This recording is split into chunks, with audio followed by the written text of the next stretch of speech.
Everyone, and welcome to The Explainer. Today, we are tackling a subject that is absolutely critical if you're a data scientist making that leap into an ML engineering role.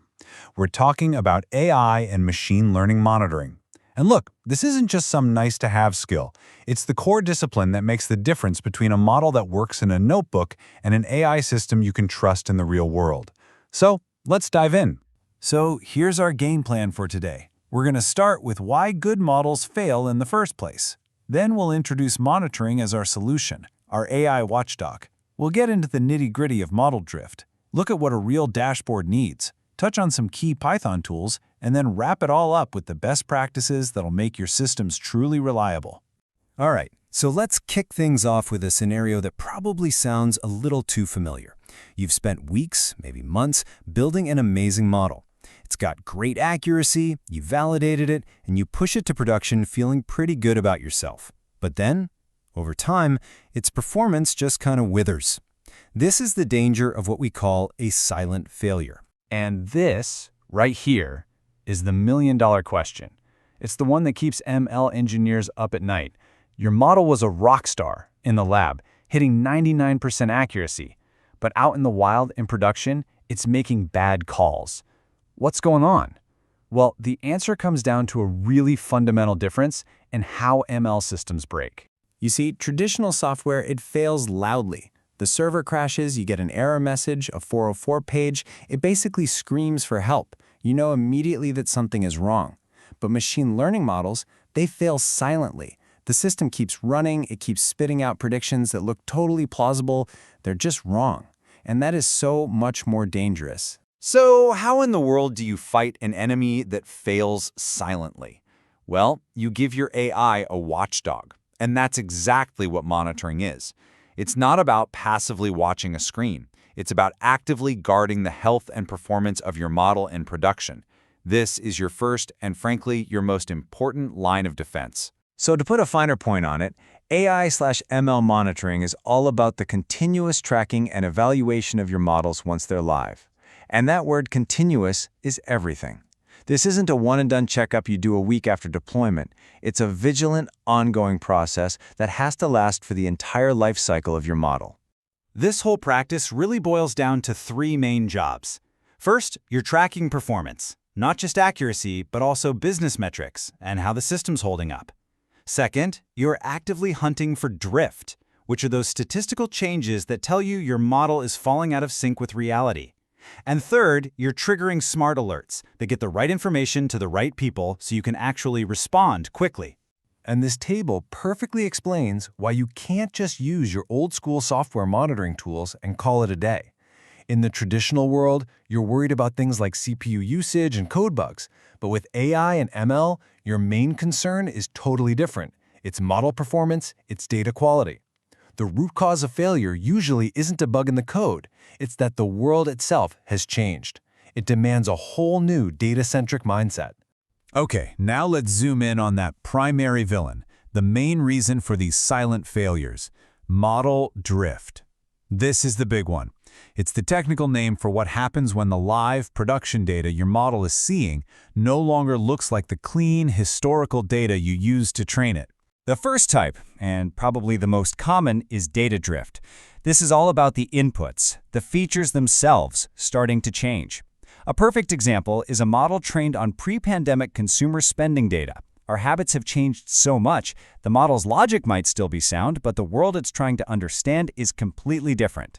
Now, concept drift is a bit more subtle, and honestly, a lot deeper. With this, it's not just the input data that's changing. It's the fundamental relationship between the inputs and the thing you're trying to predict. Think about a housing price model. If interest rates go way up, the importance of a feature like square footage to the final price might totally change. The actual rules of the game are different now. Okay, so we get it. Drift is bad. Silent failures are bad. But what do we actually do? What should we be putting on our monitoring dashboard to catch these things? Well, let's look at the 4 pillars of measurement.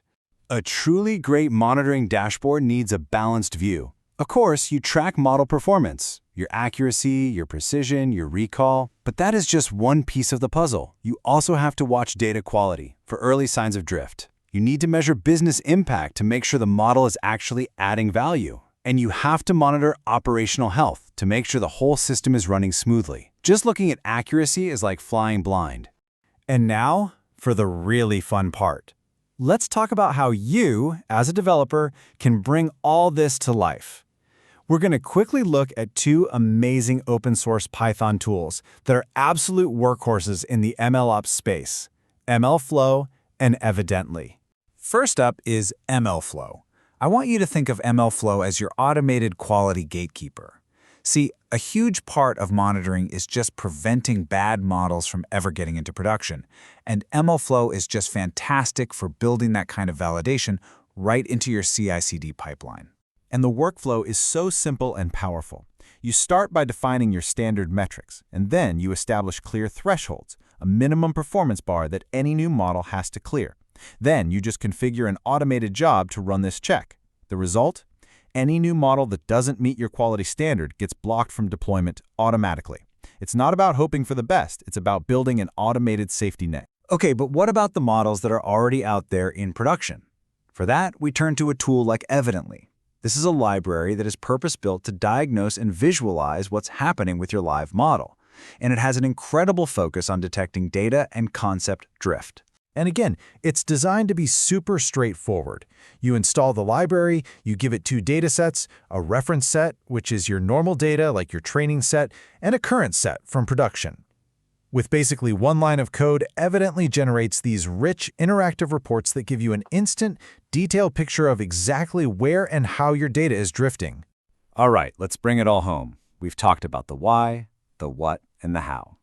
Now let's talk about the mindset. Because to do this right, you really have to shift your thinking. Less like a data scientist running experiments in a lab, and more like an engineer who is responsible for a critical piece of production infrastructure. So here it is, your final checklist for building reliable systems. Monitor way more than just accuracy. Automate everything you can, but make sure your alerts are smart so you don't get alert fatigue. Always establish a performance baseline so you know what good looks like. Use visualization to give everyone insight. And maybe most importantly, close the feedback loop. Use your monitoring to trigger action. This quote absolutely nails it. Monitoring is not a passive sport where you just stare at graphs all day. It is an active process. The entire goal is to connect the insights you gain directly to actions, whether that's kicking off an automated retraining pipeline, pinging a human for review, or hitting the emergency button to roll back to a more stable model. You're building a responsive, self-healing system. So, I'll leave you with this final thought. Right now, your models are running in production. But if you're not monitoring them, you have absolutely no idea if they're still working the way you intended them to. So you have to ask yourself, is your model still learning and adapting to the world?